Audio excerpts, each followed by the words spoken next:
Madame, Monsieur, bonjour, très heureux de vous retrouver sur Panafricaniste TV. Bienvenue à toutes et à tous à cette autre édition de Parole panafricaniste. Une question ce matin. Nouvelle-Calédonie, le Forum des îles Pacifiques, Paris dans l'opacité. Nous nous interrogeons encore ce matin.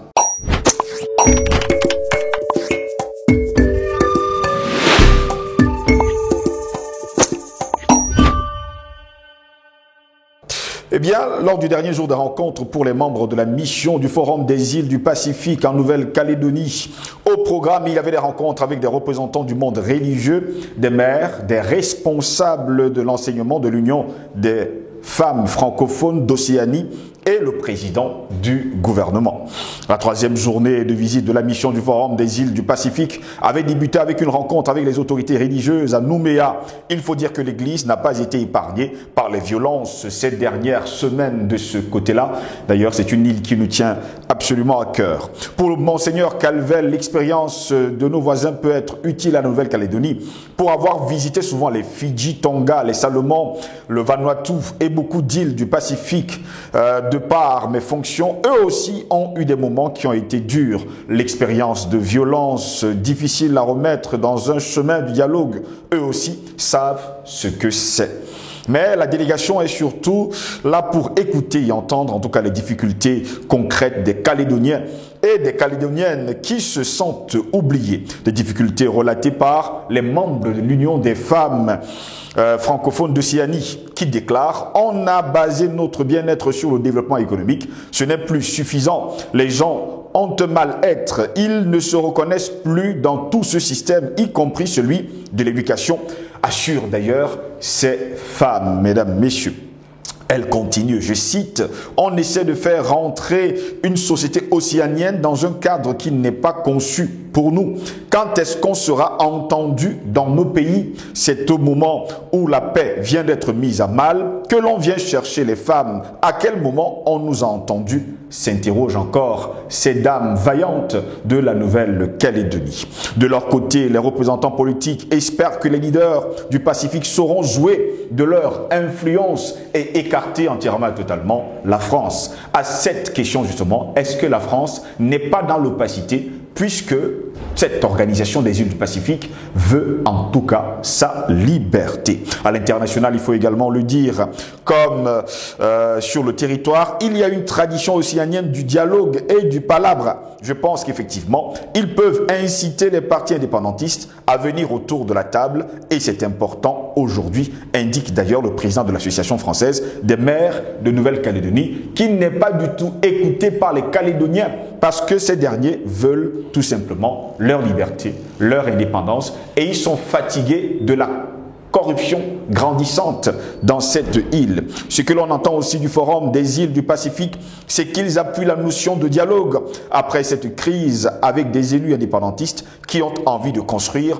la Nouvelle-Calédonie et qui respectent chaque communauté. On espère tout simplement que le message a bien été entendu. Voilà pourquoi nous nous interrogeons, mesdames, messieurs, ce matin, Nouvelle-Calédonie, le Forum des îles Pacifiques, Paris. Dans l'opacité, nous nous interrogeons encore ce matin. Pour répondre à nos questions, nous sommes avec André Christelle Fanga. Il est notre invité ce matin. André Christelle Fanga, bonjour, bienvenue à vous. Bonjour, monsieur Jocelyn Goss, merci pour l'invitation. C'est un plaisir d'être toujours dans vos studios. Très heureux de vous avoir, André Christelle Fanga. Vous avez suivi justement les violences du côté de la Nouvelle-Calédonie. Là-bas, il y a des indépendantistes qui ne veulent plus jamais plus entendre parler de la France.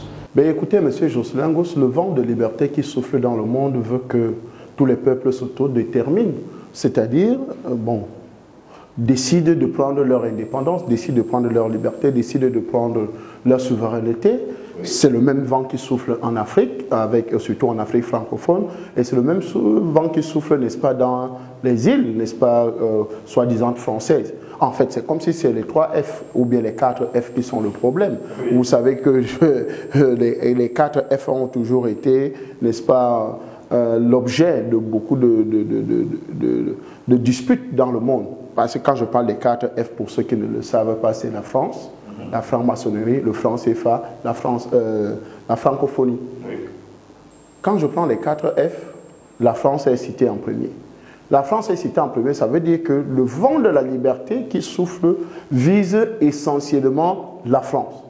Et donc le peuple kanak, aujourd'hui, n'est-ce pas, veut sa liberté. Parce qu'il y a la France qui est là-dedans, est concernée, est impliquée. Donc vous voyez que tout ce que la France actuellement touche, c'est un problème. Ou bien a touché est un problème. Tout ce que la France a touché est un problème. Parce que moi je l'ai toujours dit, la France est un pays maudit. Et la malédiction est plus grave parce que l'un des chefs d'État qui est au pouvoir actuellement, c'est un antichrist. Macron est un antichrist, ce n'est pas un être humain, c'est un être d'un autre genre. Parce que, et lui-même l'a dit dans une vidéo, il dit que cette génération doit s'attendre, n'est-ce pas, à ce que la bête de l'événement arrive. Et quand vous regardez tout ce qui est en train de se passer contre la France, vous voyez qu'en réalité, c'est comme si la France est en train de dégringoler un peu de partout. Chassés au Mali, chassés au Niger, chassés au Burkina Faso, chassés en RCA, en Kanaki, en Nouvelle-Calédonie aujourd'hui. Ils sont aussi chassés. La Nouvelle-Calédonie veut son indépendance. Les Kanaks veulent leur indépendance. Donc vous voyez qu'en réalité, c'est comme si la France, on ne parle pas des autres îles, la Martinique, les autres, et qui veulent la Guadeloupe, et tous ces îles, Mayotte, et tout ça, qui veulent leur indépendance, qui veulent véritablement sortir de ce giron français. Vous connaissez les disputes entre l'île Maurice et la France par rapport à leur île qui est là, qui aujourd'hui. Donc vous voyez qu'en fait, le vent de la liberté entre le souffler sur les peuples qui ont été sous la domination française. Et donc ce n'est que normal qu'aujourd'hui, la France puisse être rejetée et que peu importe ce qu'elle essaye d'organiser, elle essaye de faire pour justement maintenir le peuple kanak, n'est-ce pas, sur les fouscoudines de l'esclavage. Il faut le dire ainsi, parce que ce n'est nul autre que de l'esclavage. La France est encore le seul pays au monde qui pratique encore de l'esclavage direct. Vous le savez. L'esclavage du franc CFA, c'est un esclavage direct. L'esclavage économique avec d'autres États, les conditions, n'est-ce pas, des négociations avec le reste des pays francophones, c'est de l'esclavage pur et dur. Quand vous avez le compte d'opération où il faut que toutes vos transactions, quand vous vendez, ça passe par le Trésor français et ils vous donnent 50% quand ils sont trop gentils, parce que là, ils vous donnent souvent entre 30 et 20% de vos activités commerciales à l'international, de vos échanges commerciaux à l'international.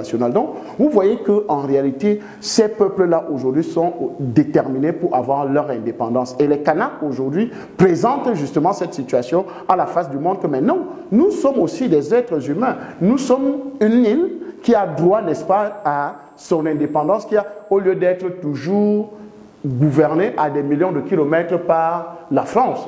Vous savez que la France, n'est-ce pas, dirige, n'est-ce pas, la Nouvelle-Calédonie à partir du Quai d'Orsay, c'est-à-dire de Paris.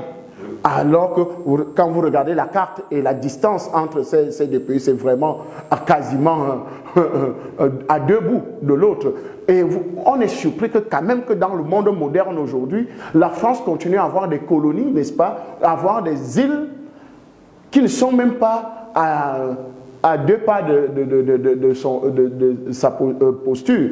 Donc, vous voyez qu'en réalité, véritablement, il faut se décoloniser et je pense que le peuple kanak a compris qu'il faut se décoloniser avec cette situation actuelle. Comment comprendre que la France contrôle la Nouvelle-Calédonie qui est à 16 738 km de là? Heureusement que vous avez vite trouvé le chiffre. 16 738 km. Ce n'est pas une aberration, ce n'est pas une injustice. Ce n'est pas quand même quelque chose de clair, ce n'est pas de l'esclavage moderne, ça, que vous gouvernez un pays ou un espace, une île, après de 17 000 km. Mais c'est quand même, il faut être la France pour faire ce genre de choses au XXIe siècle. Je pense qu'aujourd'hui, la plupart des États du monde qui étaient des États colonisateurs, que ce soit les États-Unis, que ce soit l'Angleterre, que ce soit l'Allemagne et tous, le Portugal et tout ça, ont laissé leurs anciennes colonies. Mais il n'y a que la France qui ne vit pas. La France ne lâche pas prise. La France ne lâche pas prise parce que c'est un pays sensu. Le démon ne vit que... En fait, le démon ne peut être que visible que s'il est dans un corps. Là, vous pouvez voir les manifestations du démon. Oui. Mais si le démon n'a pas de corps, n'a pas d'espace, vous voyez un peu, il est obligé de rentrer dans les lieux arides. Vous voyez un peu ce que j'essaie d'expliquer, ce que c'est que la France. La France est un démon qui a besoin d'habiter, n'est-ce pas, dans des corps africains, des îles comme la Nouvelle-Calédonie et tout, le Mayotte, Martinique et tout ça, pour essayer d'exister. Parce que la France en elle-même, ce n'est pas un pays, elle n'existe pas. Parce que même la petite liberté que la France a, c'est les Africains qui ont obtenu cette liberté. Allez lire les mémoires de Hitler. Grâce à la vaillance des peuples africains, la France a eu sa liberté. C'est-à-dire la France était sous domination française pendant sous domination allemande. Domination allemande pendant 4 ans et demi. Donc, vous voyez que c'est les Africains qui sont allés combattre les Allemands sur le territoire français pour obtenir la liberté. Vous pouvez voir les références au Cameroun. Vous allez à la chambre de commerce de Douala, vous allez retrouver l'écriteau. Ici est née la France libre et indépendante. Parce que c'est à partir de Douala que le contingent s'est formé. Les chefs coutumiers, n'est-ce pas, de la zone Sawa se sont réunis et deux fois, le maréchal Leclerc. Le maréchal Leclerc qui était l'envoyé du général de Gaulle, et envoyé du général de Gaulle et autochtones qui sont partis, qui allaient au Nigeria chercher de l'aide. En fait, ils sont passés par le Nigeria pour chercher de l'aide. C'est là où ils n'ont pas pu trouver de l'aide. Et c'était des sergents et adjudants. Et donc, ils n'étaient pas les hauts gradés de l'armée. Ils se sont fabriqués des grades, donc c'est des faussaires. Ces soi-disant généraux qu'on appelle aujourd'hui général Leclerc, maréchal Leclerc. C'était des faux généraux, c'était des faux... Mon grand-père faisait partie justement de ceux qui ont libéré la France, je tiens à le dire. Ils ont fabriqué des faux, n'est-ce pas, de faux galons, de capitaines et de colonels pour arriver au Cameroun. C'est comme ça que les chefs coutumiers, n'est-ce pas, Sawa les ont accueillis. Ils ont dit, ok, comme c'était des suicidaires, parce qu'ils ont dit, ok, c'est la dernière étape. Si on ne trouve pas de l'aide au Cameroun, on se suicide tous. Parce que la France était déjà en train d'être laminée et De Gaulle avait déjà fui, il était réfugié en Angleterre chez Churchill. Donc vous voyez que tous avaient décidé de se suicider de manière collective. C'est quand ils arrivent au Cameroun, il faut d'abord que, bon, ok, comme vous avez l'esprit suicidaire, il faut d'abord vous délivrer de cet esprit suicidaire-là. C'est là où on lave Leclerc, Octocol et tous ceux qui faisaient partie de cette expédition française-là au Cameroun. On les lave, on leur donne la dignité d'homme. On les nourrit et on leur donne quelques femmes pour les réchauffer parce qu'ils avaient trop froid.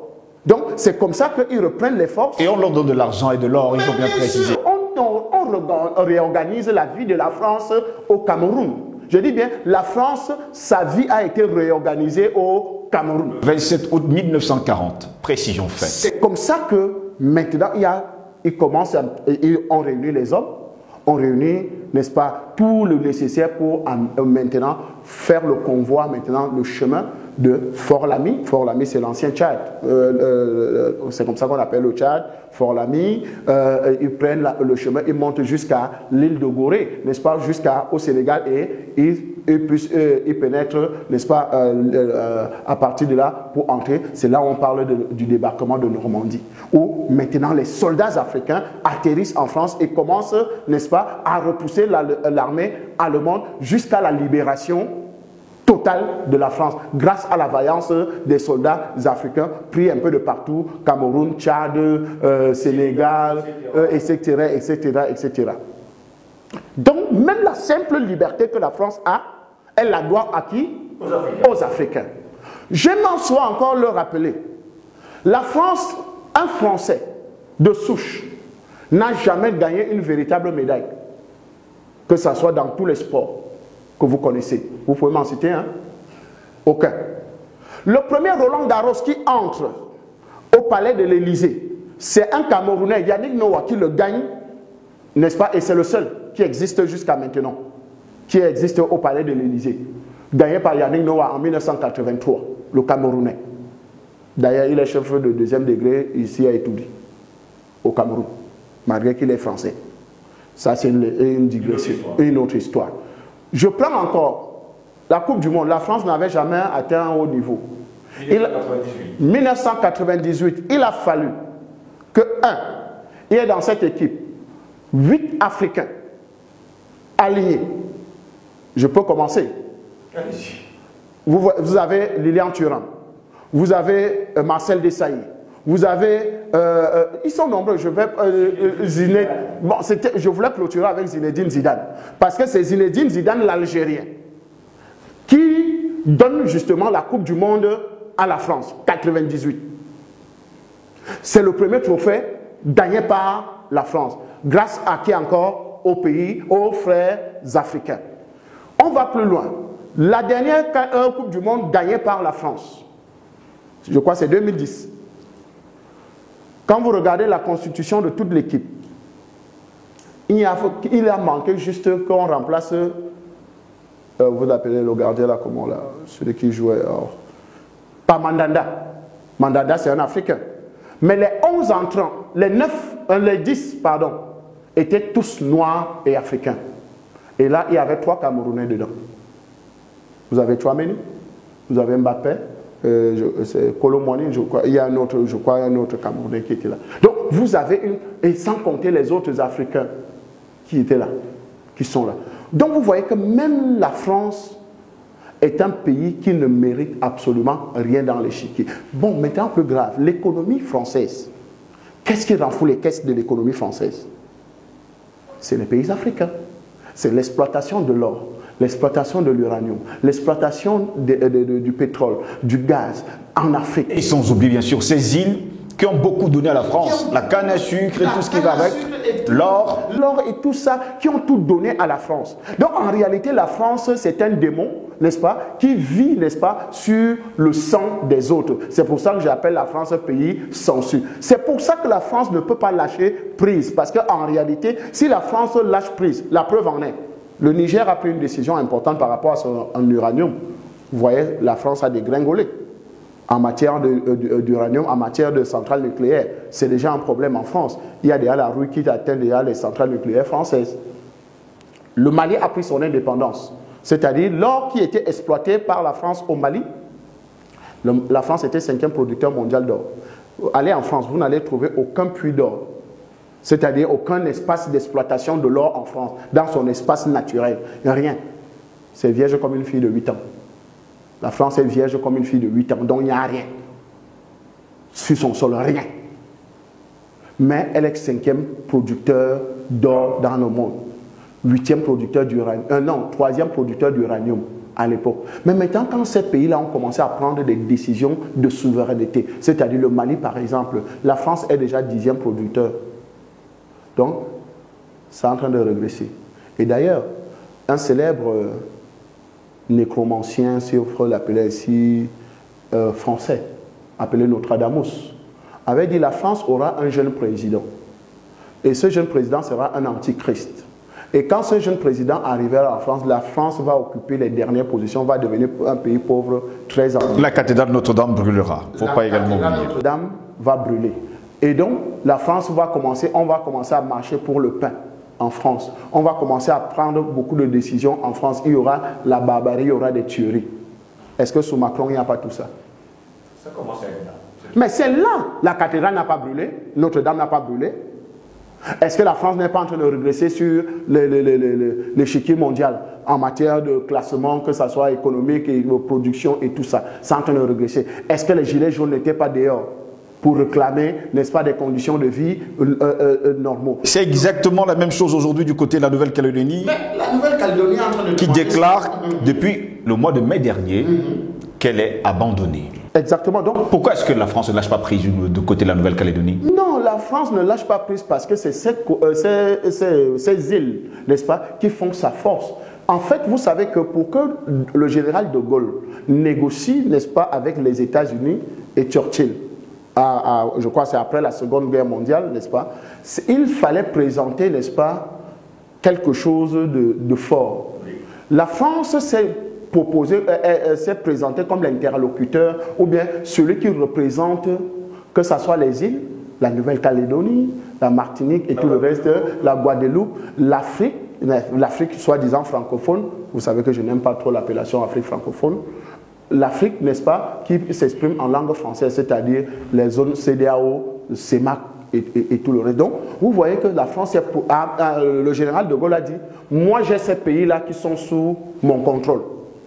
Donc, pour que j'ai une place au Conseil des Nations, à la Société des Nations à l'époque, avant la création des Nations Unies, c'était la Société des Nations, voici les gens que j'ai derrière moi, voici mes colonies, voici les espaces que j'ai. En fait, De Gaulle a retourné, n'est-ce pas, la situation d'aide qu'on l'a apportée en notre défaveur. La preuve en est, les tirailleurs, c'est sur eux qu'on a tiré. Oui.